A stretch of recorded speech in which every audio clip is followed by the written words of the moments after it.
दो धाराएं प्रकट हुई। कौन कौन सी दो धाराएं?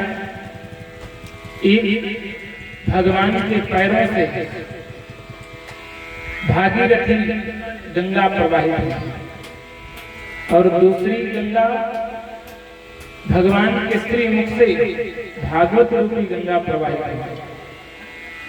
हुई। ये श्रीमद् भागवत आप लोग सोचते होंगे कि ये 18 पुराणों में से ये जो श्रीमद् भागवत पुराण है ये कहाँ से आई है? कभी सोचा है? कभी कल्पना की है? या कभी किसी आचार्य से सुना है या पूछा है? आज जान लीजिए, ये श्रीमद् भागवत भगवान के श्रीमुख से प्रकट है।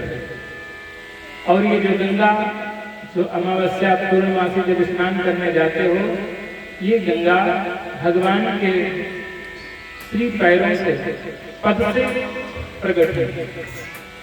अब पद से प्रकट होने वाले की अपेक्षा मुख से प्रकट होने वाले का महत्व ज्यादा होता है। जैसे कि कोई भी हो, आपसे कोई कहे कि भैया हमारे पैर दबाओ, तो आपको थोड़ा संकोच लगेगा। लेकिन अगर कोई कहे भैया हमारा थोड़ा मुंह सही कर दो, तो हर आदमी कहेगा हाँ भैया मुझसे बड़ी अच्छी है आपकी। तो पैर की अपेक्षा मुख का महत्व ज्यादा है। श्रीमद् भागवती गंगा और भागीरथी गंगा। भागीरथी गंगा में स्नान करने के लिए आपको शक्ति और संपत्ति दोनों खर्च करनी पड़ेगी। आपको पूर्णवासी होगी तो मेहंदी घाट जाना पड़ेगा। मेहंदी घाट जाने के लिए आपको साइकिल, मोटरसाइकिल या टेम्पो इत्यादि साधन जुटाने पड़ेंगे। लेकिन भागवती ऐसी गंगा है जिसको कहीं भी कभी भी अपने यहाँ बुला लो, ये आपके लिए, आपको तारने के लिए हमेशा तत्पर रहती है। और भागीरथी गंगा में जब आप गोते लगाने जाओगे तो डूबने का भय रहता है। कहीं ज्यादा गहरे चले गए तो डूब जाएंगे, बाद में कहेंगे अच्छी गंगा ना आई। लेकिन भागवती रूपी ऐसी गंगा है जिसमें जितना गोते लगाओ उतना ही आनंद आता है। ज्ञान में ज्ञान, ज्ञान में ज्ञान, डूबते चले जाओ, इसमें कोई डूबने का खतरा नहीं है। बड़े बड़े विद्वान खूब जमकर के डुबकी लगाते हैं। ऐसे ही श्रीमद् भागवत जो गंगा है, ये कैसी गंगा है? गिरा ज्ञान गंगा, जो शब्द रूपी धाराएं इसमें प्रवाहित होती रहती हैं, उस धारा में हम सब गोते लगाते हैं। अच्छा, कुछ लोग तो सोचते होंगे कि बड़ी अच्छी बात है, हमारे सेठ जी ने बड़े ही सुंदर साउंड लगवाया है, हम सब घर बैठे भी सुन सकते हैं। हमारे कुछ भक्त आज फोन किए कि गुरुजी का लाइव टेलीकास्ट भी रहेगा, तो हमने कहा यदि नेटवर्क अच्छा रहा तो लाइव टेलीकास्ट भी रहेगा, यदि नहीं अच्छा रहा तो डी लाइव रहेगा, आप इसे बाद में भी सुन सकते हैं। तो कहा फिर हम कैसे सुन पाएंगे? तो हमने कहा जब इतने ही रसिक हो तो यहाँ आकर के तो नहीं सुनते, तो बहुत से भक्त आएंगे भी। और सच भी यही है, देखिए लाभ भी तभी होता है जब कथा प्रांगण में बैठ करके सुनी जाए। देखिए कथा और लीला बहुत अंतर है। अभी कुछ दिन बाद आपके ग्राम के निकट बोले कृष्ण भगवान की जय। प्रसाद दीजिए, जो भी आए, जो भी बिल्कुल चढ़ाए उसे प्रसाद अवश्य प्राप्त कराए। और मैं अपने यजमान जी से निवेदन करूंगा कि वो पूर्वाभिमुख होकर के बैठे, दक्षिण दिशा में न बैठे। प्रसाद दो, माता जी से पूछो, या इधर सामने आ जाइए। देखिए मुख्य यजमान आते हैं, आप इधर सामने आ जाए, उत्तराभिमुख हो जाए, इधर कुछ डाल लीजिए।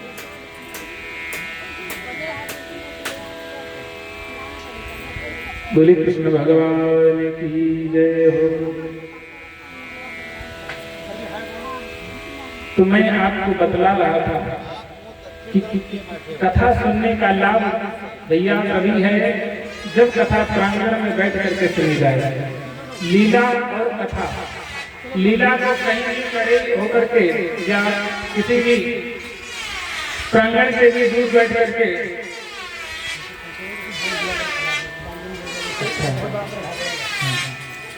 हमारे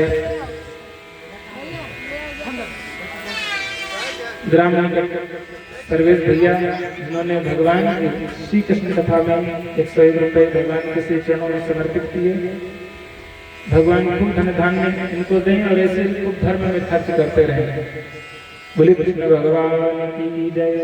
और मैं यहाँ निवेदन करूंगा किसी कार्यकर्ता से कि जो कुछ जो भी चाहे उसका नाम लिख लिया जाए, उसके बाद में लिस्ट से बोल दिया करेंगे। बीच बीच बोलने से थोड़ा व्यवधान हो जाता है कथा में। बोले बांके बिहारी लाल की जय हो। तो कथा सुनने का लाभ तभी है जब कथा प्रांगण में बैठ करके कथा सुनी जाए। तभी तो गोस्वामी तुलसीदास जी ने कह दिया सन्मुख जीव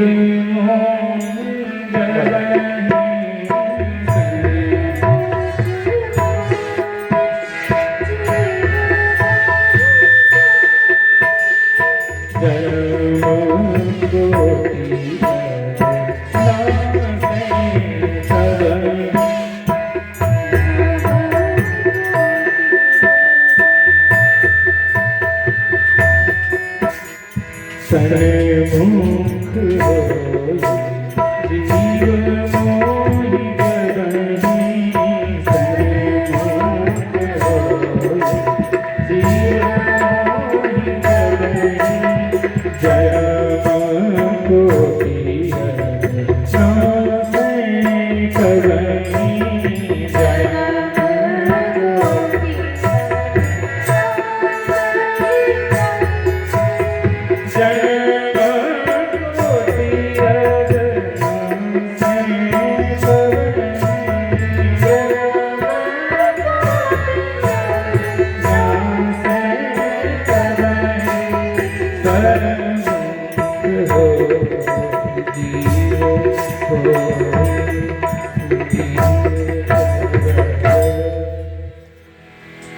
जब जीव भगवान के सन्मुख होता है तभी उसका पापों का निवारण होता है। इसलिए भगवान के सामने उनके सामने बैठ करके निर्मल भाव से कथा को श्रवण करो, क्योंकि जब निर्मल भाव होगा तब भगवान स्वतः मिल जाएंगे। किसी ने कहा कि भगवान का जप किया करो, भगवान का स्मरण किया करो,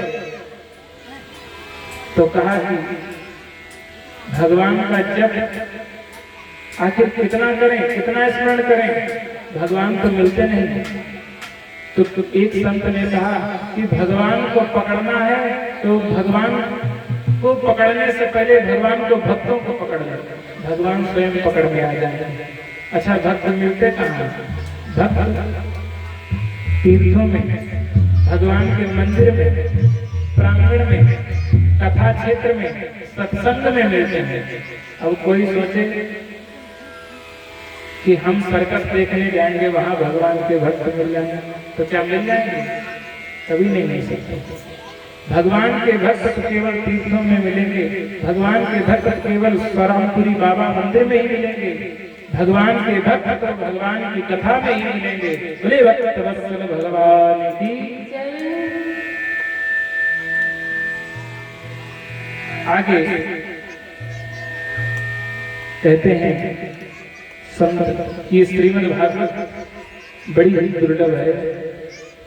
जन्मांतरे भवेत् पुण्यं तदा भागवतं लभेत्।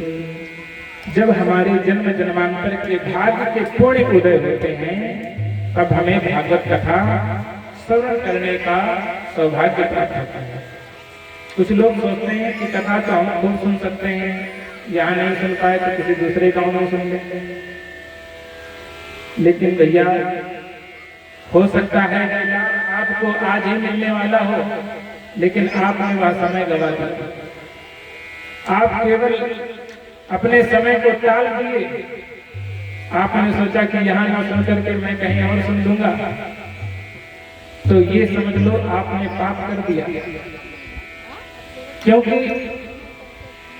शुभ काम को जितना जल्दी हो उतना करना चाहिए, और जो पाप हो वो जितना टाल सको उतना टालना चाहिए। लेकिन आजकल लोग पाप पहले करते हैं, पुण्य बाद में करते हैं। कहते हैं कि देखो उसकी जमीन लिखवानी है वो लिखवा लो, उसका वो काम करना है करवा लो, कथा तो कभी भी सुन ली जाएगी। लेकिन भैया कथा सुनने का समय बार बार नहीं प्राप्त होता। ये भागवत भगवान की कृपा है, जो भागवत भगवान स्वतः आपके गांव में चल कर के आए। इसलिए संपूर्ण श्रद्धा और विश्वास के साथ कथा को निर्मल भाव से कथा श्रवण करना चाहिए। और जब भाव निर्मल होगा तो क्या होगा, भगवान मिलेंगे। तभी तो कहा गोस्वामी तुलसीदास जी ने, निर्मल मन जन सो मोहि बात।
बड़ी ही सुंदर संगत कर रहे हैं हमारे पंडित जी, बहुत सुंदर तबला बजाते हैं।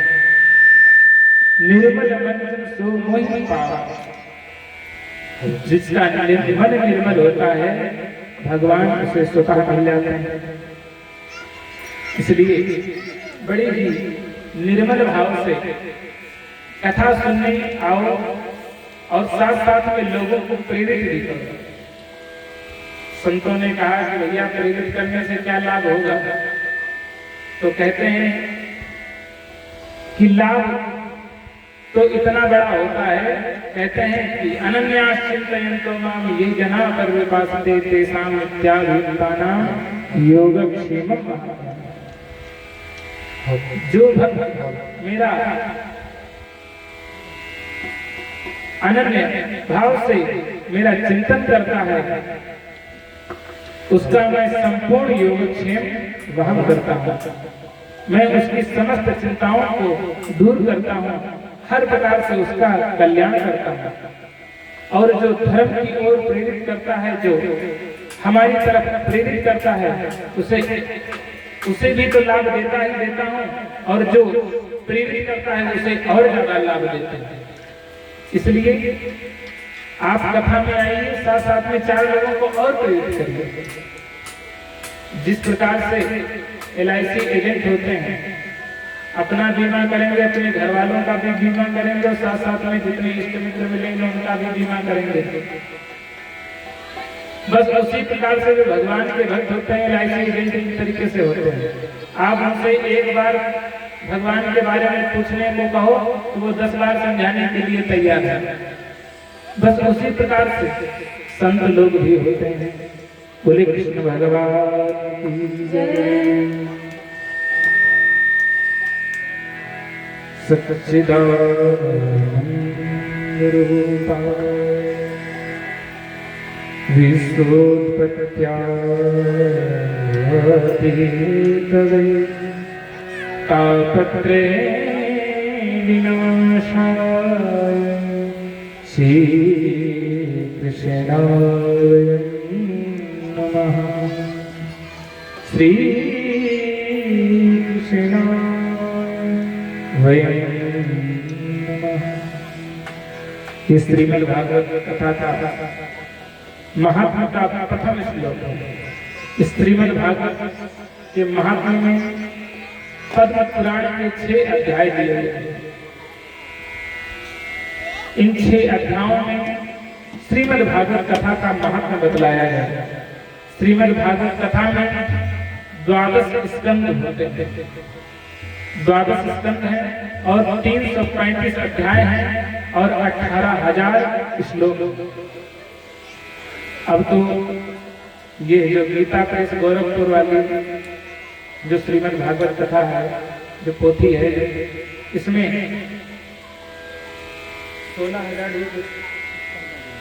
16,000 ही कुछ श्लोक, यानी कि 18,000 श्लोकों में से भी अब कम कर दिया गया। लेकिन जो मूल श्रीमद् भागवत है उसमें 18,000 श्लोक हैं। उन 18,000 श्लोकों में महात्मा का मैं प्रथम श्लोक वाचन करने जा रहा हूँ। आप सभी लोग हमारे साथ बोलेंगे। सच्चिदानंद रूपाय, बोलिए सभी लोग बोलिए। सच्चिदानंद रूपाय, सच्चिदानंद रूपाय, विश्वोत्पत्त्यादिहेतवे, तापत्रय विनाशाय, श्री कृष्णाय नमः।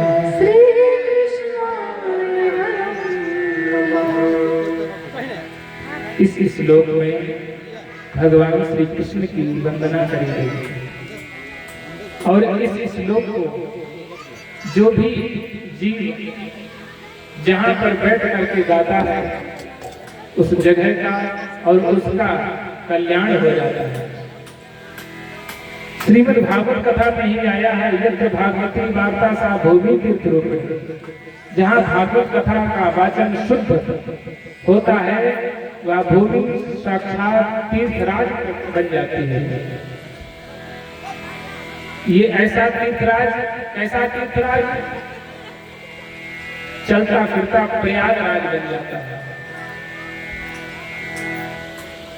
और जहाँ पर संत आ जाए, जहाँ भगवान की कथा हो तो तीर्थ बन ही जाएगा। तभी तो गोस्वामी तुलसीदास जी ने कह दिया है, मुद मंगल में संत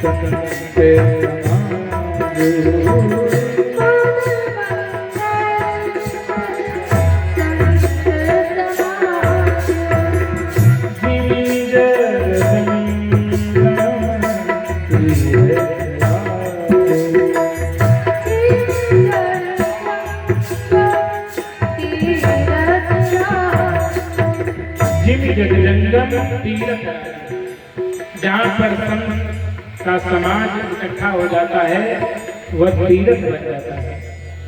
मुद मंगल में संत समाधि। और जब बहुत से संत इकट्ठा हो जाते हैं तो वहाँ क्या होता है, मुद और मंगल। मुद माने प्रसन्नता और मंगल तो आप सब लोग जानते हो, फिर वहाँ कभी कोई मंगल नहीं हो सकता। तो ऐसा संतों का सानिध्य होता है। इसीलिए संसार में सब चीजें सुलभ है, लेकिन शैल शैल न माणिक्यम मौक्तिकम न गजे साधुना सर्वत्र चंदनम न वने वने। शैल शैल न माणिक्यम, ये पन्ना पुखराज, ये मड़ियां आप सोचो ये हर पर्वत पर मिल जाएंगे तो नहीं मिलेंगे। वैसे भी ये पर्वत पर ही पाए जाते हैं। क्यों लाला जी, रमेश दादा, ये जो मोती पुखराज होते हैं ये सब पर्वत पर ही तो पाए जाते हैं। मोती समुद्र में भी पाया जाता है और मड़ियां जो होती हैं पहाड़ों से पाई जाती हैं। उन्हीं को तराश करके हम लोग अपनी अंगूठी में धारण करते हैं। तो शैल शैल न माणिक्य, हर पर्वत पर आप सोचो कि हमको मणियां प्राप्त हो जाएंगी तो नहीं मिलेंगे। तो मौक्तिकम न गजे गजे, हर हाथी के मुक्ता नहीं होता। मुक्ता जानते हैं क्या होता है? हर हाथी के मुक्ति नहीं होती, एक मुक्ता होता है हाथी के, जो बड़ा सुगंधित होता है, बड़ा तेज महकता है। कंठ में संत लोग बताया करते हैं, आया जाता है। और चंदन न बने बने, हर वन में चंदन नहीं होता। आप सोचो कि बहुत बड़ा सा कोई जंगल है, तो उस जंगल में हम सोचें कि चंदन मिल जाएगा, तो हर वन में चंदन नहीं मिलेगा।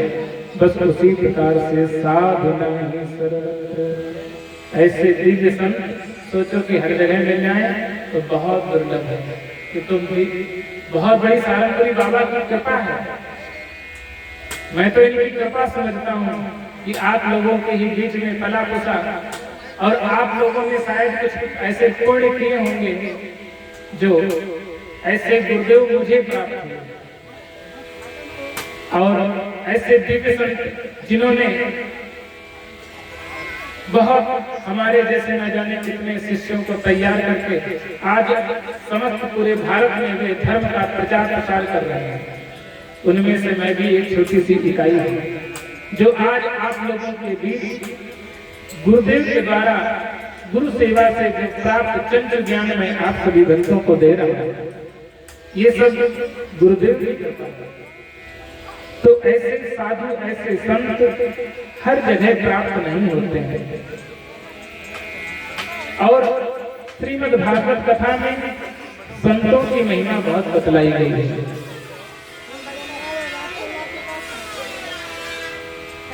सच्चिदानंद रूपाय, भगवान कहते हैं सच्चित आनंद स्वरूप,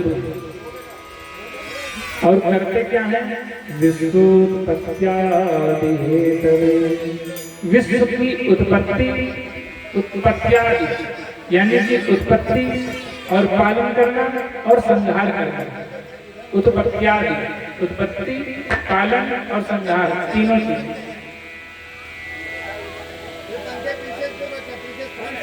विश्वोत्पत्त्यादि हेतु, जो क्या करते हैं? तीनों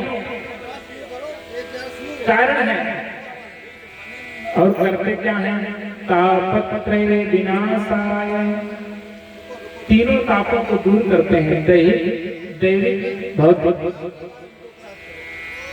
तापत्रय विनाशाय श्री कृष्णाय नमः। ऐसे हम श्री कृष्ण भगवान को हम सब प्रणाम करते हैं। श्रीमद् भागवत कथा में बड़ा ही सुंदर कहते हैं कि विद्यावताम भागवते परीक्षा। श्रीमद् भागवत ऐसा पुराण है जो विद्वानों की परम कसौटी का ग्रंथ है। इसको बड़े बड़े व्याकरणाचार्य भी अर्थ इसमें नहीं लगा पाते हैं, ऐसा कठिन ग्रंथ है। और आजकल हम देखते जा रहे हैं कि छोटे छोटे बच्चे, हर वर्ग के बच्चे, हर वर्ग के लोग इस श्रीमद् भागवत कथा को बांट रहे हैं। जबकि प्राकथन में ही, श्रीमद् भागवत कथा के प्राकथन में ही लिखा गया है कि विद्यावताम भागवते परीक्षा।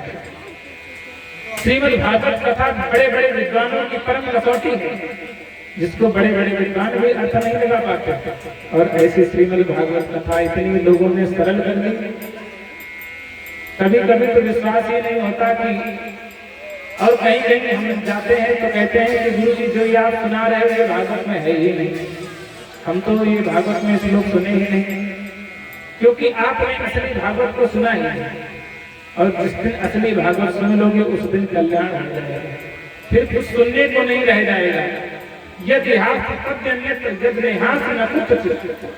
जो कुछ है श्रीमद् भागवत कथा में है, और यदि यहाँ नहीं है तो कहीं कुछ भी नहीं है। ऐसी है श्रीमद् भागवत। तो एक एक शब्द पर बड़े बड़े संतों ने जम जम करके गोते लगाए हैं। अगर हमारे पूज्य गुरुदेव कहते हैं कि सुनने वाला अगर मिल जाए तो केवल मैं एक श्लोक ही 7 दिन सुनाने की क्षमता रखता हूँ। एक श्लोक पर ही पूरी श्रीमद् भागवत कथा श्रवण करा दूंगा, और ऐसी कथा श्रवण कराऊंगा कि फिर न भूतो न भविष्य, फिर कुछ न सोचने को रह जाएगा कि मैं ये नहीं सुन पाया, या ये निश्चित है कि उस जीव की, उस व्यक्ति की मुक्ति कोई रोक नहीं। ऐसी है ये श्रीमद् भागवत। लेकिन श्रीमद् भागवत कथा को सच में समझने की योग्यता तो होनी चाहिए, तभी तो कहा गया श्रोता वक्ता ज्ञान निधि कथा राम के। ये भागवत कथा आजकल लोगों ने इतनी सरल कर ली है। पूज्य पाद डोंगरे जी कथा किया करते थे। हमारे जो बुजुर्ग लोग हैं वे जानते होंगे, डोंगरे जी का नाम सुना होगा, आपके ही महाराष्ट्र के ही थे। वे बड़े ही विद्वान थे और ऐसी दिव्य कथा करते थे। कहते थे कि जब उनकी कथा कोई कराने के लिए संकल्प लेता था, कहता था गुरुदेव हमारे यहाँ भी कथा करने के लिए पधारो, तो 1 साल पहले उनकी बुकिंग करानी पड़ती थी। और कहते थे जिस जगह कथा कराना उस जगह गाय के गोबर से लीपना, और फिर वहां बैठ करके कम से कम 11 माला द्वादशाक्षर मंत्र का जाप करना, तब मैं उस स्थान पर श्रीमद् भागवत कथा को करने आऊंगा। ऐसे थे संत लोग। आज भी ऐसे बहुत से संत हैं। हमारे महात्मा जी बताया करते हैं, पीछे बैठे वृंदावन में रहते हैं, कहा कि वहां कुछ ऐसे संत हैं कि उनको अगर भोजन कराना है तो यदि आपको सूखी रोटी अगर नमक रोटी खिलाना है तो कम से कम अपने घर में 11 माला जपो, और यदि बढ़िया माल पूरा खिलाना है खीर पूरी, तो कम से कम रात भर आपको नाम संकीर्तन करना होगा, तब दूसरे दिन आप यहाँ भोजन करते हैं। ऐसे ऐसे संत। तो उन संतों की महिमा किससे हुई? भगवान से, क्योंकि उन्होंने इतना सत्संग किया, इतना चिंतन किया, इतना भगवान का स्मरण किया। और इससे कौन से भगवान? तो कहा सच्चिदानंद। हम लोग बोलते रहते हैं महाराज जय सच्चिदानंद जय सच्चिदानंद। अरे सच्चिदानंद का कभी अर्थ जाना है कि सच्चिदानंद है क्या? सच्चिदानंद का अर्थ जान लीजिए। कथाएं तो आप लोग सुने ही रखते होंगे, बहुत याद भी होंगे, लेकिन मैं कथाओं का रहस्य बतलाने का प्रयास करूंगा कि कथा का रहस्य क्या है। कथा का रहस्य यदि समझ लिया तो हमारे जीवन का परिवर्तन निश्चित है। हमें लाभ मिल जाएगा, हमें भगवान मिल जाएंगे, हम जो भी मनोकामना करते हैं वह हमें प्राप्त हो जाएगी। बस हमें कथा का रहस्य जान लेना चाहिए। तो कहा कि सच्चिदानंद सत्य चित आनंद, 3 शब्दों से सच्चिदानंद बना है। तो कहा कि सत्य क्या है?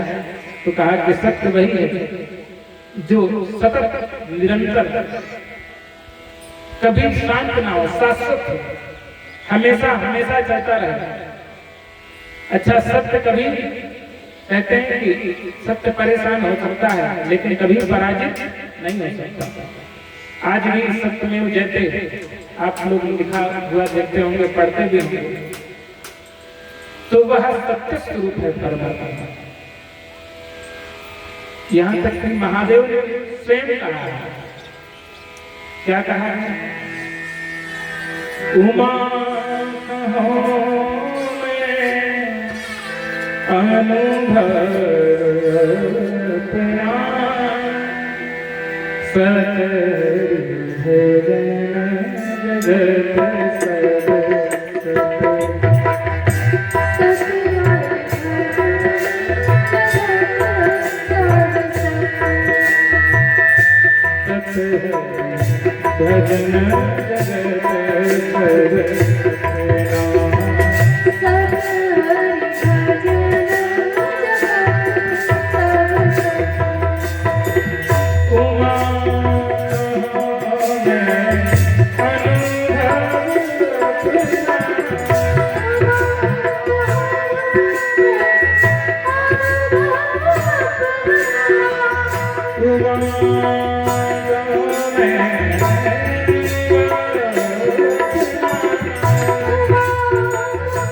सब हरि भजन कहते सब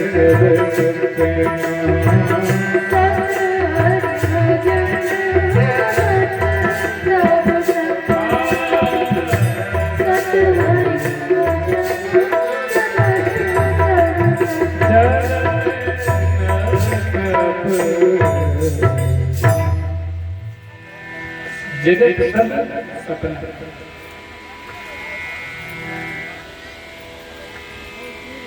भगवान का नाम सच्चा है और भगवान सच्चा है, तभी तो संत कहते हैं एक तू सच्चा और एक तेरा नाम सच्चा है। क्या सच्चा? एक तू सच्चा और तेरा नाम सच्चा। देखिए बोलते भी रहा तो सुनने का आनंद तभी आएगा जब हमारा तुम्हारा दिल और दिमाग दोनों एक साथ हैं। बोले कृष्ण भगवान की जय। अब सत्य की परिभाषा तो आप समझ गए। और चित्त क्या है? चित्त जान लीजिए, चित्त चैतन्यम। चित्त हमारे अंदर ही है। और ऐसा चित्त जैसे कि कभी कभी हमारी माताएं कहती होंगी भैया आज हमारा चित्त नहीं लग रहा है। कभी कभी कोई कहता है हमारा मन नहीं लग रहा है। अच्छा मन लगता है लेकिन चित्त नहीं लगता। और चित्त लगे कैसे? जब तक उस चित्त से चित्तचोर नहीं चिपकेंगे तो क्या चित्त लगेगा? आजकल लोग वैसे धन से बहुत सुखी हैं, धन बहुत है, लेकिन मन बहुत दुखी रहता है। मन इतना दुखी रहता है कि बड़े बड़े पैसा वाले आते हैं, गुरुदेव बहुत बढ़िया फैक्ट्री चल रही, बहुत अच्छी कार ले ली, लेकिन मन बहुत दुखी। चित्त बिल्कुल नहीं लगता। कहीं भी जाते हैं तो समझ में नहीं आता, कुछ ऐसा सन्मार्ग बतलाओ गुरुदेव। बहुत परेशान है। यहाँ पर बैठ जाओ, ये प्रसाद मिला लिया करो, प्रसाद दे दिया करो। हमारा चित्त नहीं लगता तो चित्त जभी लगेगा जब आप चित्तचोर का स्मरण करोगे। चित्त चैतन्य। चित्त माने चैतन्य स्वरूप, जिसका चेतन तत्व जागृत है, उसका चित्त हमेशा जागृत रहता है। अच्छा चित्त को और अच्छे से तरीके से समझ लीजिए। जब हम लोग सो जाते हैं, सारी इंद्रियां सो जाती हैं, तब केवल एक चीज जागृत रहती है, एक तत्व जागृत रहता है। वो कौन सा तत्व? चित्त चैतन्य। बड़ी अच्छी कथा है, आप लोग समझते जाएंगे तो सब पूरी अपने शरीर के अंदर एक एक अंग को समझ लेंगे कि हमारा कौन सा अंग क्या क्या काम करता है। तो मैं आपको बतलाऊं, चित्त जो होता है वह हमेशा जागृत रहता है। जैसे कि हम सो जाएं और सुबह हमको कानपुर जाने के लिए 7 बजे ट्रेन पकड़नी हो, तो अपने यहाँ से लगभग 12-13 किलोमीटर दूरी है मल्लामा रेलवे स्टेशन की, तो हम लोगों को लगभग 5 बजे 5:30 बजे जगना ही पड़ेगा, तब हम 7 बजे की ट्रेन पकड़ पाएंगे। क्यों? ऐसी बात नहीं। अब हम तो सो गए, अलार्म भी नहीं लगाई, तब हमको 5 बजे ही एक कोई जगा देता है कि जल्दी उठो। वो कौन जगाता है? वो चित्त आपको जगा देता है। ऐसा होता है, आप सभी लोगों ने अनुभव किया होगा। वो चित्त ही होता है जो आपको जगा देता है, उसी को चित्त कहते हैं। और चित्त में जो इकार है वही ईश्वर है। अगर उस इकार को निकाल दिया जाए तो केवल चप रह जाएगा, वो हमेशा का हमेशा लेट जाएगा, फिर कभी उठ नहीं सकता।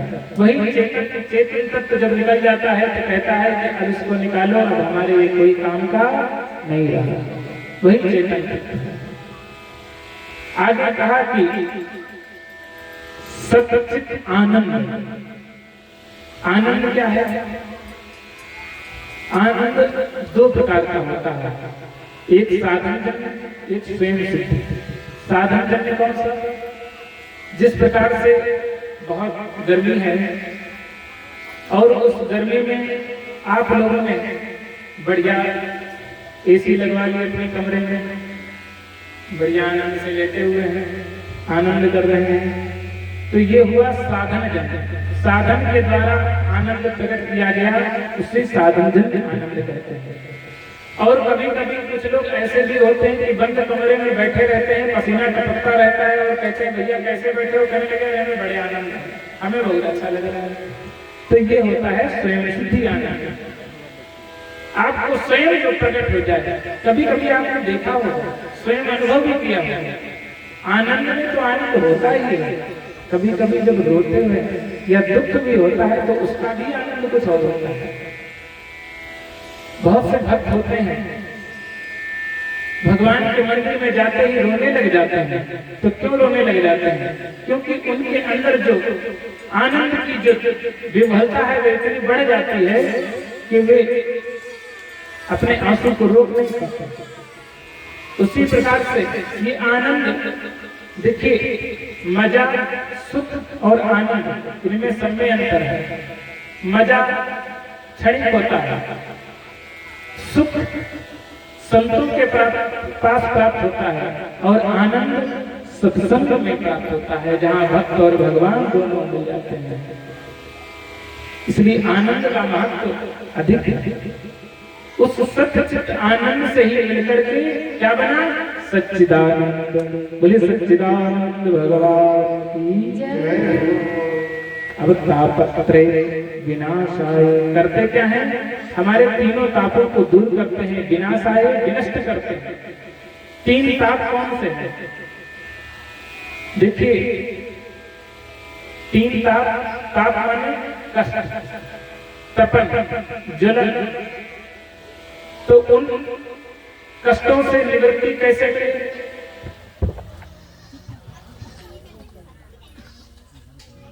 इसीलिए कीबोर्ड नहीं दे रहा है, लाइट आवागमन कुछ ज्यादा ही रहता है।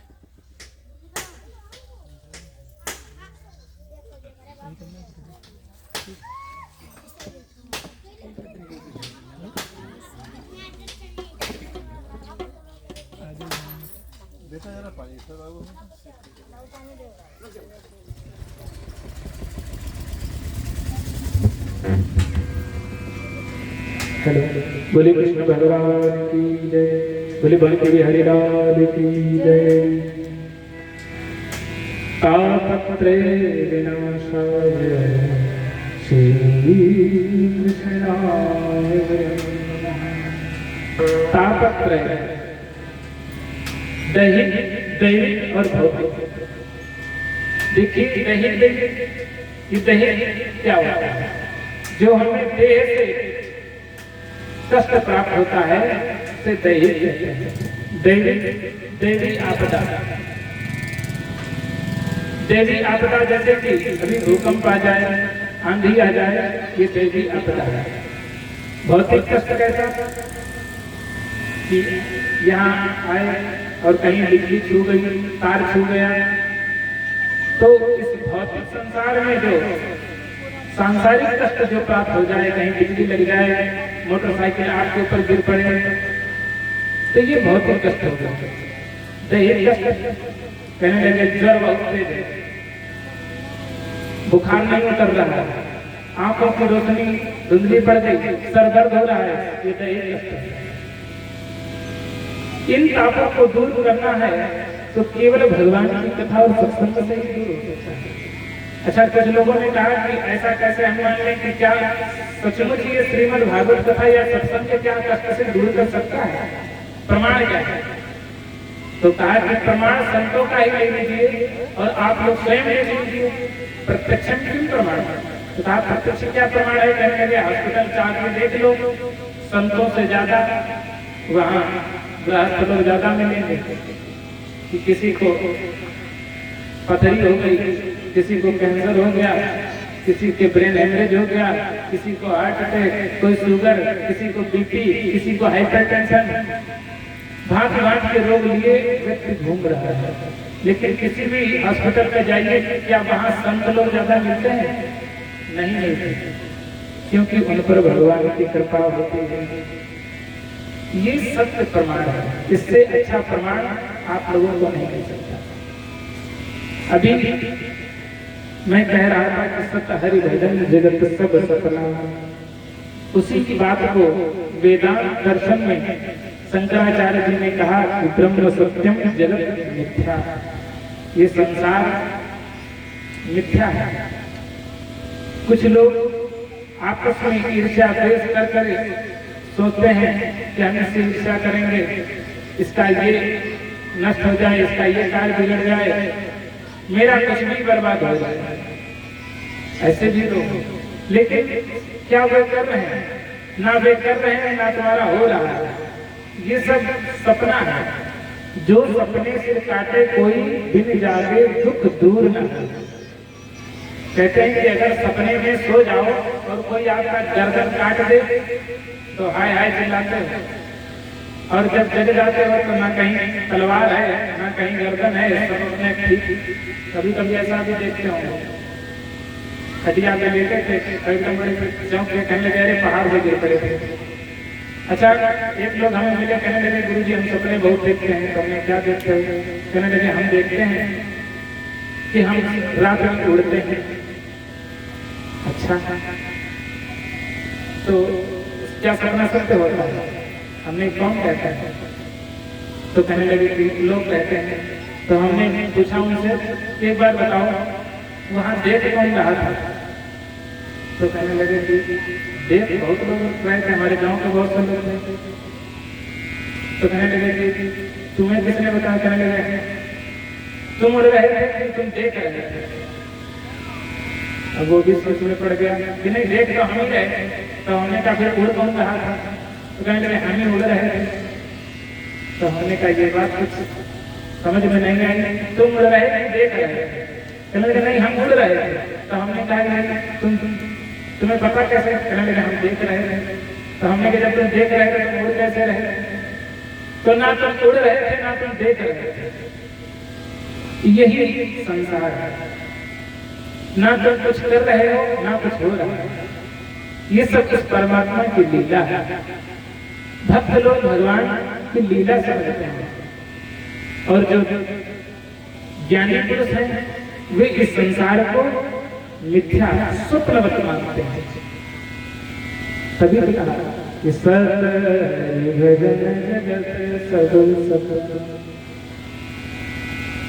ऐसे हैं सच्चिदानंद भगवान। बोले कृष्ण भगवान की जय। श्री कृष्णाय नमः। और प्रथम श्लोक में ही व्याकरण की परम कसौटी फंस गई। क्या?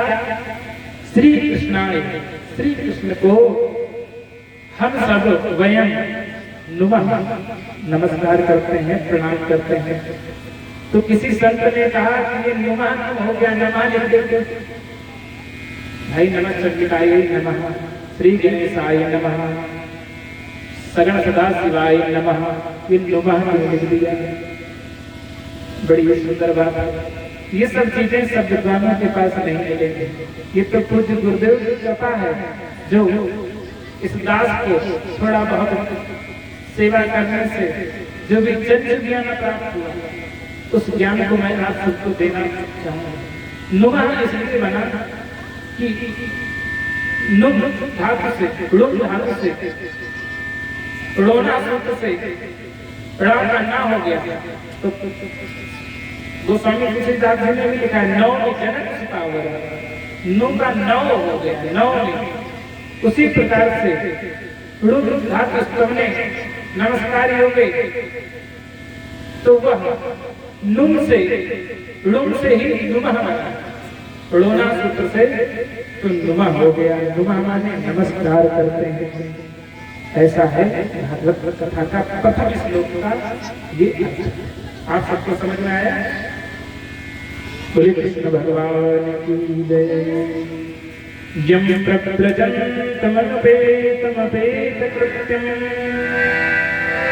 द्वैपायनो विरह कातरया जुहा पुत्रेति तन्मयतया तरवो कंसल मुनिमातो। दूसरी श्लोक में श्री सुखदेव जी की वंदना करिए। कहा कि यम प्रव्रजंत मनते तमते तकृत्यम, जो चले जा रहे हैं, यम प्रव्रजंतम चले जा रहे हैं, अनुपेत मपेत कृत्यम, अपेत कृत्यम संस्कार रहते, जिनका अभी कोई संस्कार नहीं हुआ है, बहुत छोटे से हैं, और पुत्रे तन्मयतया, बहुत ही छोटे हैं, तन्मय अवस्था है, बहुत करुण अवस्था है। द्वैवायनो विरहगा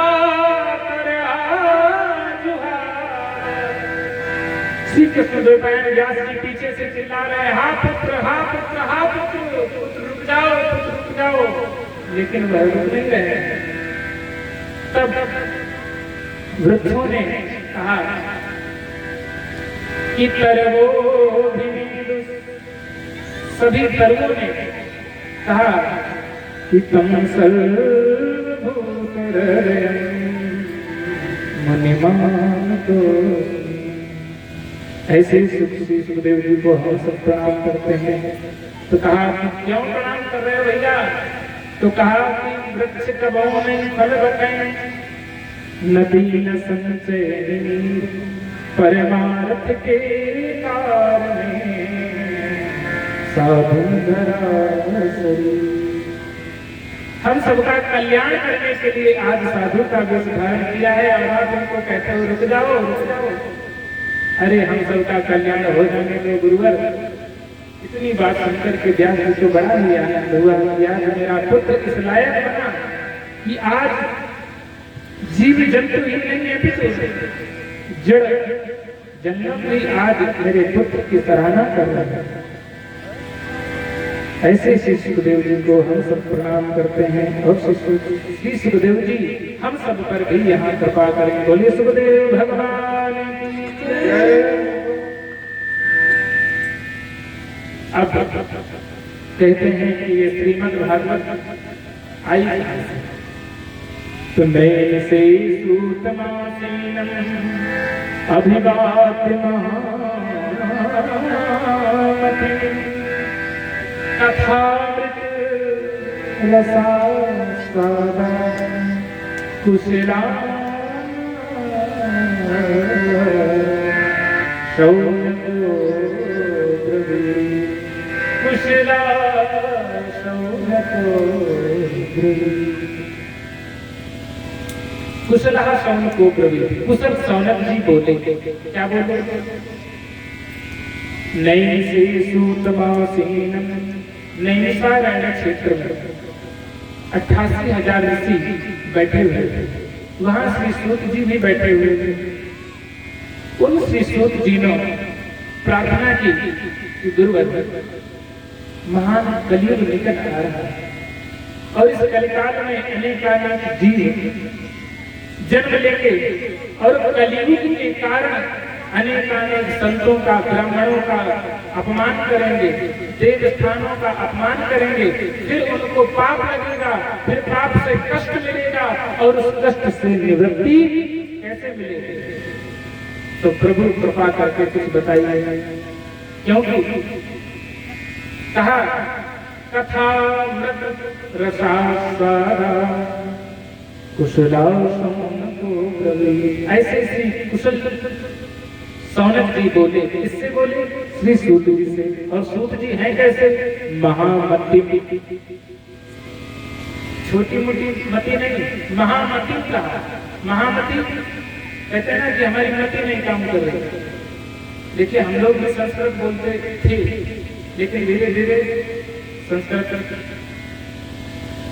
बढ़ती जा रही है और विदेशों में पलायन करते जा रहे हैं, लेकिन हम लोग संस्कृत और संस्कृति को भूलते जा रहे हैं। और जहाँ जहाँ संस्कृत और संस्कृति है, वहाँ आज भी संस्कारों की रक्षा हो रही है, वहाँ आज भी लोग उन्नति कर रहे हैं। कहा है कि धर्मो रक्षति रक्षता, अगर धर्म की रक्षा आप करेंगे तो धर्म भी आपकी रक्षा करेगा, अगर आप धर्म की रक्षा नहीं करेंगे तो धर्म भी आपकी रक्षा नहीं करेगा। आप यहाँ आएंगे, अब मंदिर में आएंगे, मूर्ति में खूब मीठा ठूस ठूस के खिलाएंगे तो क्या होगा, साल 2 साल बाद ये मूर्ति लुप्तप्राय हो जाएगी, खंडित हो जाएगी मूर्ति। लेकिन किसी को आपने बढ़िया से संजो के रखा, बढ़िया आए भगवान का दर्शन किए, दूर से ही जल ना चढ़ा करके बस जल को दिखा दिया, भगवान ने स्वीकार कर दिया। लेकिन हम लोगों की जो मानसिकता होती है, कहते हैं जब तक एक गिलास उड़ेल ना ले भगवान के ऊपर तब तक भगवान नहाए। ये भाव को हम लोगों को सुधारना है। तो वे श्री सूत जी कैसे हैं, महामति। देखो मति जो होती है 3 प्रकार की होती है, मति, स्मृति और प्रज्ञा। मति जो होती है ये हमारी वर्तमान काम करती है। जैसे हमने कहा भैया वहां से हमको एक फूल उठा करके दे दो, तो आप गए फूल उठा के दे दिया, ये आपकी मति होगी। देखिए बुद्धि 3 प्रकार की होती है, आप लोग जान लीजिए, बुद्धि 3 प्रकार की। हमने बताया मति जो होती है वर्तमान काम करती है। हमने बताया कि वहां से फूल उठा करके दे दो, तो आपने गए और वहां से मंदिर से फूल उठा करके हमको दे दिया। इसके बाद में अब स्मृति कैसे काम करती है, जैसे हमने कहा सबसे भैया यहाँ रोज आप लोगों को पंचामृत मिलेगा, रोज बढ़िया भगवान का भोग लगेगा, तो सब लोग अपने अपने घर से दूध दही लेकर के आए, तो ताकि पंचामृत बने, आप सबको ही बटेगा। तो आपकी स्मृति को याद रखना चाहिए, स्मृति आपकी काम करनी चाहिए कि आचार्य जी ने हमें बताया था कि अपने अपने घर से हमको दूध दही लेकर के जाना है, तो लेकर के जाना है। यदि आप अपनी स्मृति में वह बात ध्यान रखोगे तो कल आप दूध दही लेकर के आओगे। बोले कृष्ण भगवान की जय। तो ये हुई स्मृति। और फिर होती है प्रज्ञा। प्रज्ञा जो बुद्धि होती है वे हमारी भविष्य काल का ही ज्ञान कर लेती है। जैसे भविष्य काल का कैसे, कहने लगे कि 7वें दिन भाई भंडारा होना है। अब भंडारे में क्या क्या होना है, कहने लगे बहुत बढ़िया पूड़ी बनेगी, पकवान बनेंगे, खीर बनेगी, इत्यादि जो भी बनेगा। तो हम सब लोग अभी से ही उसकी तैयारी करने लग जाते हैं कि हमारी प्रज्ञा अभी से काम करना शुरू कर देती है कि भैया भंडारे की व्यवस्था करनी है। तो उसी प्रकार से ये जो महामति कहा गया, तो महामति उसी को कहा जाता है जिसकी मति और स्मृति और प्रज्ञा तीनों एक साथ खूब काम करती हैं, उसे महामति कहा जाता है। कहने लगे भैया ये बड़े बुद्धिमान है। तो बड़े बुद्धिमान वही होते हैं जिनकी मति स्मृति और प्रज्ञा तीनों काम करती है। बोले कृष्ण भगवान की। श्री सौनक जी ने कहा कि गुरुदेव अज्ञान भांत विध्वंस कोटि सूर्य समप्रभा सूता खाहि कथा सार मम कर्ण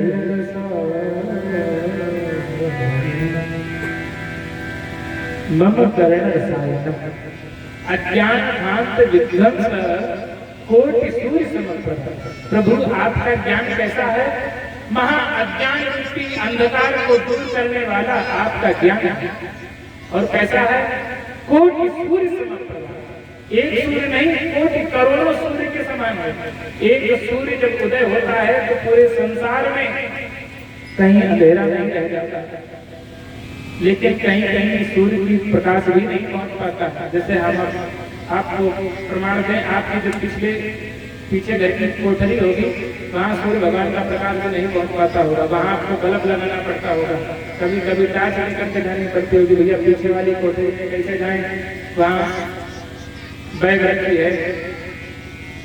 तो आप पीछे वाली कोठरी में जिस प्रकार से सूर्य का प्रकाश नहीं पहुंच पाता है, लेकिन संत का जो ज्ञान रूपी प्रकाश होता है वे हमारे कर्ण कोहरों से उतर करके हमारे हृदय में जो अंधकार व्याप्त है उसमें वह प्रकाश ही प्रकाश कर देता है। तो गुरुदेव आप हमें ऐसी कोई कथानक सुनाइए। कौन सा? सूताख्या ही कथा सारम मम कर्ण रसायन, जो मेरे कानों का रसायन है। तो कहा कि क्या फिर पूरी कथा सुनाएं? तो कहा कि नहीं गुरुदेव, हम पूरी कथा नहीं सुननी चाहते। श्रीमद् भागवत कथा में कहा। तो कहा क्या सुनना चाहते हो? कि कथा सार, कथा का सार सार सुनाओ, हमें बहुत बड़ी कथा ना सुनाओ क्योंकि समय बहुत कम है। 7 दिन की कथा में क्या क्या सुना देंगे आपको? तो श्रीमद् भागवत कथा में श्री सौनक जी ने श्री सूत जी से कहा कि गुरुदेव हमको कथा सार सुनाइए। सूताख्यायी कथा सारम मम कर्ण रसायनम, जो मेरे कानों का रसायन है। अच्छा, रसायन किसे कहते हैं? एक एक शब्द पर आपको मैं स्नान कराते हुए, गोते लगाते हुए ले चलूंगा। रसायन उसे कहा जाता है जिसमें कई औषधियों का मिश्रण, जिस प्रकार से आंवला, हर और बहेड़ा, इन तीनों को मिला ले तो क्या बनता है? त्रिफला। आप सब लोग बुजुर्ग जानते होंगे त्रिफला किसने किसने खाया है? त्रिफला खाया था किसी ने? यहाँ नहीं खाया। त्रिफला चूर्ण होता है, बाबा रामदेव का बिकता है। कभी पेट खराब हो जाए तो बाबा रामदेव की दुकान पे या किसी भी औषधि, आयुर्वेदिक औषधि पे आंवला और हर्र और बहेड़ा, इनको बराबर बराबर भाग में ले लीजिए और इनका चूर्ण बना लीजिए। किसी का भी पेट खराब हो, आप लोग जान लीजिए, किसी को भी दस्त हो गई हो या भोजन ना पचता हो तो आंवला, हर्र और बहेड़ा, इन तीनों का चूर्ण बना ले बराबर बराबर भाग में। और चूर्ण बना करके यदि ज्यादा दस्त हो रहा है तो ठंडे पानी के साथ, यदि भोजन नहीं पच रहा है, मल साफ नहीं हो रहा है तो गर्म पानी के साथ भोजनोपराम कर लेंगे, जिससे कि उसका पेट, गैस्ट्रो प्रॉब्लम जितनी भी होगी वह सब ठीक हो जाएगी। तो ये हो गया त्रिफला का गुण। उसी प्रकार से ये एक रसायन श्रीमद् भागवत कथा भी, इसमें भी 3 चीजों का मिश्रण है, भक्ति, ज्ञान और वैराग्य। इन तीनों का मिश्रण ही रसायन कहा गया है। तो कहा कि इससे होगा क्या? तो कहा कि भक्ति ज्ञान विरागतो विवेको वर्धते महा माया मोह सच्च वैष्णवे। वैष्णव लोग कहा करते हैं कि इस रसायन के पीने से हमारे भक्ति और ज्ञान और वैराग्य वृद्धि होती है, हमारे अंदर भक्ति बढ़ जाती है, हमारे अंदर ज्ञान बढ़ जाता है, हमारे अंदर वैराग्य की भावना प्रकट हो जाती है। जिसके अंदर वैराग्य भाव नहीं होगा वो अपने घर को छोड़ करके यहाँ कथा सुनने नहीं आ सकता। लोग चिल्लाते कितना भी रहे, अरे हम बहुत भक्त हैं, हमें किसी प्रकार की आसक्ति नहीं है। अरे आसक्ति का नाम ही आसक्ति है, ये आसक्ति कभी भी आ सकती है, कहीं भी आ सकती है, तभी तो इसका नाम आसक्ति कह दिया गया। तो आसक्ति से निवृत्ति तभी हो सकती है जब आप भगवान की कथा सुनते, जब भक्ति ज्ञान और वैराग्य में डुबकी लगाओगे, इसका चूर्ण बना करके खाओगे, इसका पियोगे, तभी आप भक्ति ज्ञान वैराग्य की वृद्धि को प्राप्त करोगे। कहने लगे कि गुरुदेव परेशान बहुत रहते हैं, कुछ उपाय बताओ। तो हमारे गुरु जी ने कहा कि देखो भैया, परेशान से अगर मुक्त होना है तो सबसे बढ़िया है सांग से परे हो जाओ, परेशानी से दूरी हो जाओ। सांग से यदि परे हो जाओ तो फिर परेशानी नहीं रहेगी। सबसे ज्यादा समस्या तो साने की है कि क्या हम उनसे कम है, क्या वे हमसे ज्यादा कर सकते हैं, हम उनसे अच्छा कर सकते हैं। आजकल लोग इसी सान में परेशान हैं सबसे ज्यादा, और कहते हैं महाराज फिर हम परेशान लोग। अच्छा, परेशानी से मुक्ति भी यही है किसान से परे हो जाओ, परेशानी से मुक्ति मिल जाएगी। बोले कृष्ण भगवान की जय। और कहा कि प्रभु चिंता मणिर्लोक सुरद्रुः लोक संपदम् स्वर्ग संपदम् प्रेक्षति गुरु प्रीतो दैकुंठम योग दुर्लभम्। जो साधारण मणियां जो होती हैं वे तो संसार का ही सुख देते हैं, लेकिन आपके वचन रूपी जो मणि है वे हमें वैकुंठ और संसार के भोगक्ष मोक्ष तक करते ही भोग और मोक्ष दोनों मिल जाते हैं। और सच भी यही है, जिसने जिसने गुरु का सानिध्य संत का सानिध्य प्राप्त कर लिया, बहुत से लोगों को आप देखते होंगे कहेंगे कि भैया जब से गुरु कर लिया है तो वृंदावन भी जाते हैं, अयोध्या भी जाते हैं और मुंबई में भी ठहरते हैं, हवाई जहाज पे घूमते हैं, बढ़िया व्यापार चल रहा है उनका। तो ऐसा कब होगा जब आप संतों के सानिध्य में जाएंगे। और केवल सोचो कि हमको भौतिक सुख मिल जाए, तो इस भौतिक सुख में सुख नहीं मिलना, इस भौतिक सुख में कष्ट ही कष्ट है। तो कहा कि सुख कहाँ है? कहा भगवान के श्री चरणों में ही। तभी तो संतों ने कहा कोई तन दुखी कोई मन दुखी कोई फिरत उदास थोड़े थोड़े सब दुखी सुखी राम के दास सुखी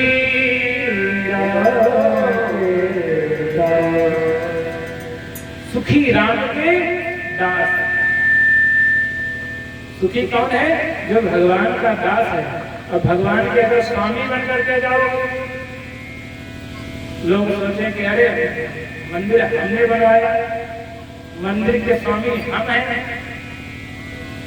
हमने भगवान को बिठाया, तो भैया सुखी कभी नहीं रह पाओ। सुखी कब रहोगे? सुखी राम के दास। अरे आप ये मानो कि हम तो भगवान के दास हैं, हम तो उनके नौकर हैं, हम तो उनके चाकर हैं, जो भगवान ने हमें इस लायक सेवा का अवसर दिया कि हमने मंदिर बनवाया, हमने उनके लिए टाइल लगवाया और रोज इस टाइल पर झाड़ू पोछा कराने का अवसर मिलता। ऐसा सबको नहीं मिलता है। कल मैं देख रहा था हमारे मुन्ना बाबा बेचारे अपने हाथ से इस मंदिर को धो रहे थे, कमर हो सकता उनकी दर्द कर रही थी, बार बार बेचारे झुकते थे, फिर खड़े होते थे, फिर ऐसे हो जाते थे। उनका कष्ट मैं देख रहा था, फिर भी बड़े श्रद्धा और भाव के साथ मंदिर को धुल रहे थे, पूछ रहे थे। बड़ा आनंद आ रहा था उनको भी और हमें भी देख करके। भाव ऐसा ही होना चाहिए।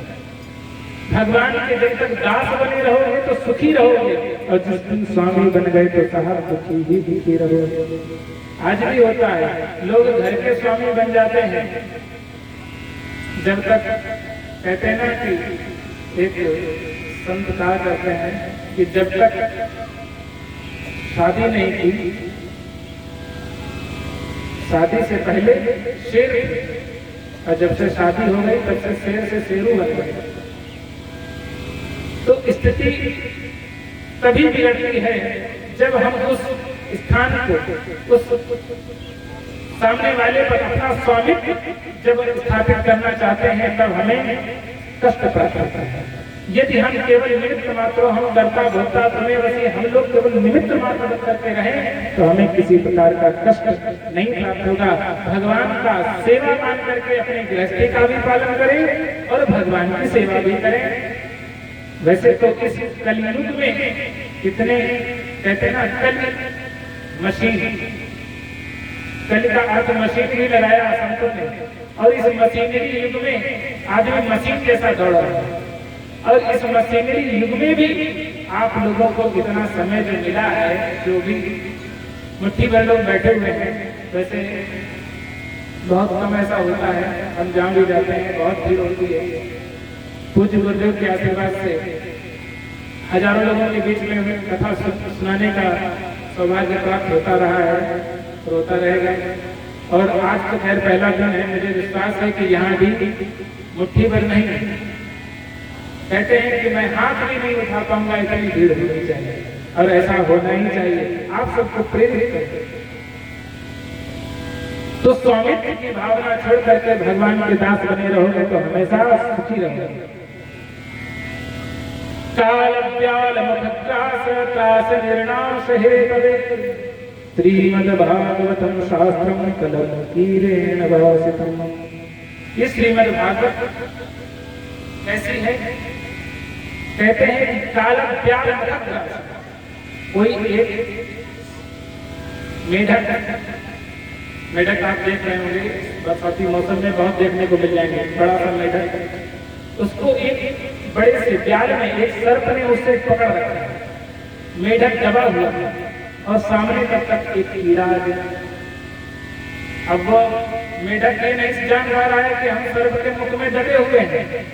अब वो सोचता है हम उछल करके इस कीड़े को खा जाए।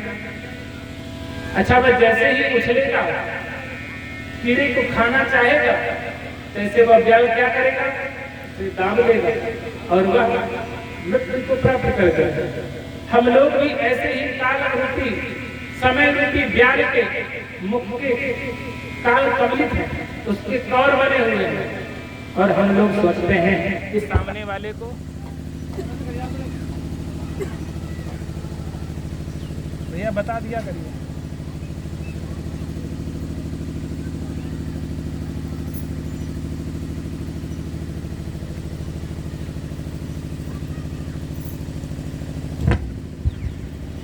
बोले कृष्ण भगवान की जय।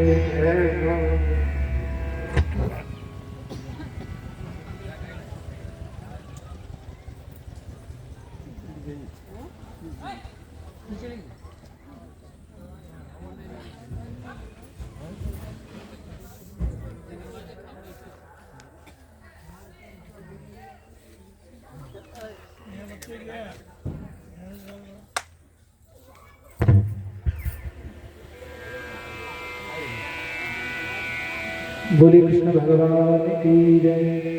तो हम काल रूपी व्याल के कौर बने हुए हैं और फिर भी हम सोचते हैं कि इसको परेशान कर लो, उसको परेशान कर लो।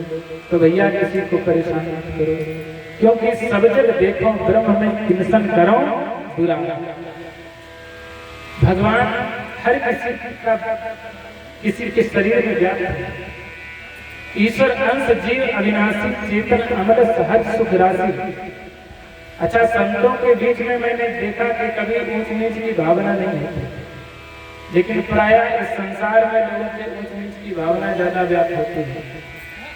अरे वे कैसे हैं, हम उनको मंदिर में नहीं घुसने देंगे, वो मंदिर की सामान नहीं छू सकते, वो ये नहीं कर सकते, वो नहीं कर सकते, लेकिन संतों के बीच में जाओ तो वहाँ सब एक समान है।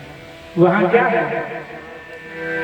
सिया राम में सब जग जाए, करहूं प्रणाम जोरी जुगतान।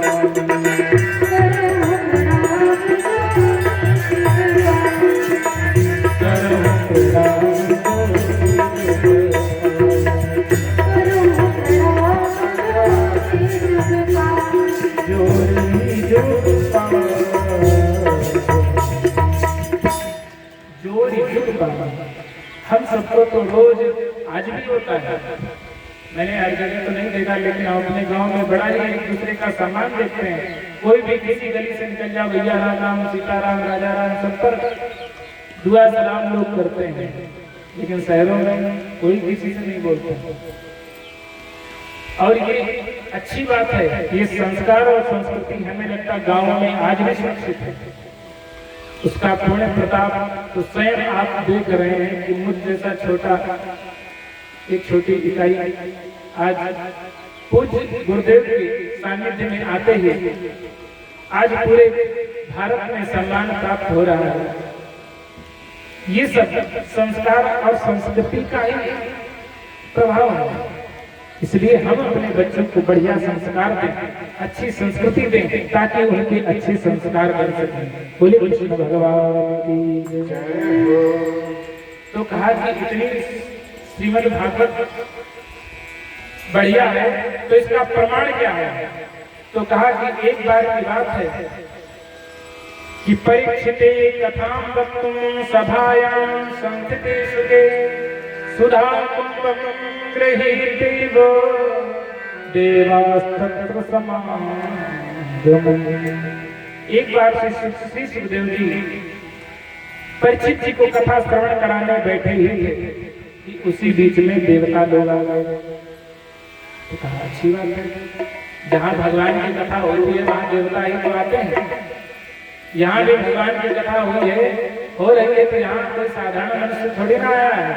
यहाँ साक्षात भगवान जिसे बुलाते हैं वही आते हैं। बोले भगवान भगवान की जय। तो जैसे ही कथा प्रारंभ हुई कि समस्त देवी देवता वहाँ आ गए। देवताओं के हाथ में एक विशेष प्रकार का कलश भी था। तो जैसे ही इस कलश को देखा तब श्री सुखदेव जी ने प्रश्न किया कि आपके हाथ में क्या है। तो बड़े ही डरते डरते कहा कि गुरुदेव आप ये कथा क्यों सुनाने जा रहे हैं। तो कहा ये कथा हम इसलिए सुनाने जा रहे हैं कि राजा परीक्षित को साथ दे दिया गया है कि 7वें दिन सर्प डस लेगा और इसकी मृत्यु हो जाएगी। तक्षक के डसने से जब मृत्यु होगी तो इसकी मुक्ति नहीं होगी। तो कहा कि उसी के लिए प्रभु हम आए हैं। तो कहा तो अच्छी बात है, तो बताओ क्या करना चाहते हो। कहने लगे हम अमृत का कलश लेकर के आए हैं, आप ये कथा हमें पिला दो और ये अमृत इन्हें पिला दो। इनको मरने का डर है और हमको कथा सुनने का लाभ मिल जाएगा। तब श्री सुखदेव जी ने उनका उपहास करते हुए कहा कि वो क्या कहा, कथा लोगे पपाचा ब्रह्मरा तो विचार तदा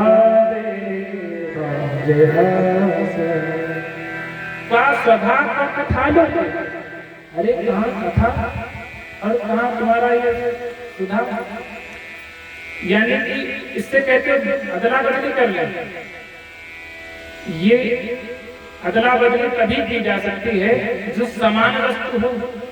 जैसे हमारे गांव में आए कोई बकरी बेचने वाला और वह कहे भैया हमारी बकरी ले लो और अपनी भैंस हमें दे दो, तो क्या बदल लोगे बताओ। तो यहाँ दिखा करके बताया भैया बदल लेंगे, कोई नहीं बदलेगा।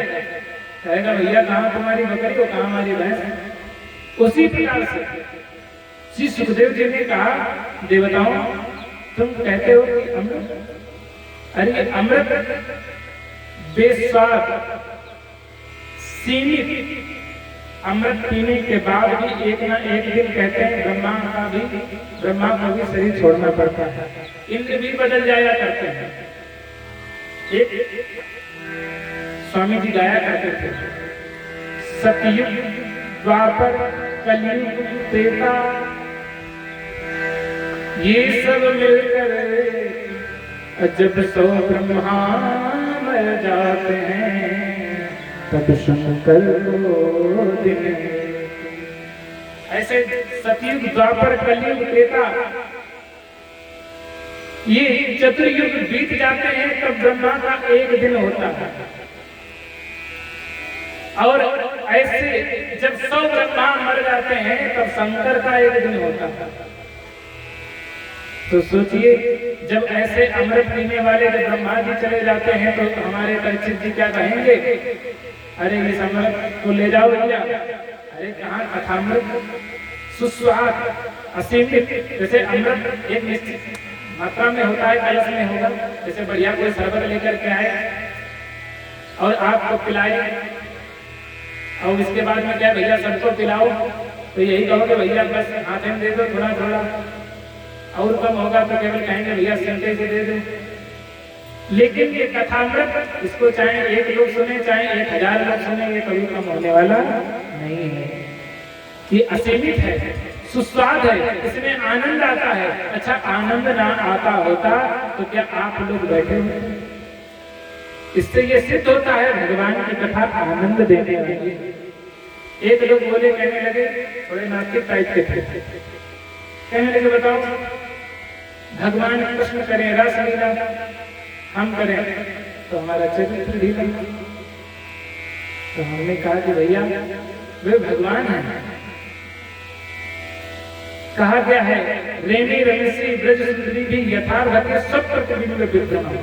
वे लीला में करते हैं तो इस प्रकार से बताया कि जिस प्रकार से एक बालक एक प्रतिबिंब के सामने, एक शीशे के सामने जब खड़ा होता है और कुछ खा रहा होता है तो शीशे को भी ऐसे खिलाता है, बस उसी प्रकार से भगवान लीला करते हैं। और आप कहते हुए करें रस लीला, तो हम करें तुम्हारे चरित्र लीला। तो स्वामी जी भी बैठे हुए थे, पूज्य गुरुदेव भी बैठे थे। गुरुदेव ने कहा भैया वे करे जो उन्होंने किया वे तुम कर ही नहीं सकते। वे आग पी गए थे, तुम पी करके दिखाओ। वे कालिया नाग को रखा था, तुम एक बरजतिया को ही पकड़ के दिखाओ। फिर चुप हो गए। हमने कहने लगे वो गोपियों के साथ घूमते थे, खेलते थे, तो हमने कहा भैया तुम ये करके देख लो, उनकी बनी थी भागवत, तुम्हारी बनेगी भागवत, और फिर तुमको वहां ले जाया जाएगा जहां वो पैदा हुए थे। तो कहने का तात्पर्य यह है कि भगवान की कथा में यदि आनंद ना होता तो ये हजारों वर्षों से ये श्रीमद् भागवत सुनते चले आ रहे हैं, तो आप लोग नहीं आते। एक दिन का पढ़ा हुआ अखबार आप एक बार दोबारा पढ़ नहीं पाते हैं, और ये श्रीमद् भागवत कथा तो हजारों वर्षों से सुनते चले आ रहे हैं, उसको बार बार सुनते हैं। नहीं सुनने जा पाते हैं तो आस्था चैनल संस्कार टीवी लगा करके बैठ जाते हैं, इस कथा को बार बार सुनते हैं, क्योंकि कथा में आनंद आता है और ये सबको नहीं प्राप्त होती। तो कहा कि ये कथा ऐसी है कि कहाँ ये मड़ी और कहाँ ये तुम्हारा कांच का टुकड़ा, ये कथा मड़ी है। और ये कथा कैसे मिली थी? व्यास जी ने इसको बोला था। पूज्य गुरुदेव के साथ हमें बद्रीनाथ में जाने का अवसर प्राप्त हुआ, वहां 7 दिन की कथा हुई थी। अब की बार फिर कथा वहां बुक हो चुकी है, और वहां माणा गांव में सम्यक प्रास एक स्थान है जिसे आज माणा नाम से जाना जाता है। आप लोग जो गए होंगे वे जानते होंगे। माणा गांव में स्थित व्यास गुफा है, और व्यास गुफा से लगभग 200 मीटर दूरी पे गणेश गुफा है। व्यास जी वहां से बोलते थे और गणेश जी अपनी गुफा से लिखते थे।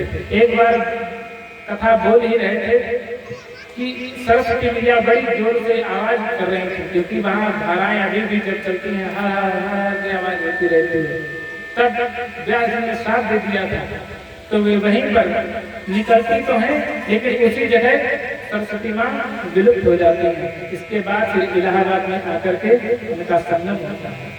इसीलिए इलाहाबाद का महत्व, यानी कि प्रयागराज का महत्व है, जिसको योगी आदित्यनाथ जी ने इलाहाबाद से आज प्रयागराज कर दिया। बोलिए प्रयागराज भगवान की जय।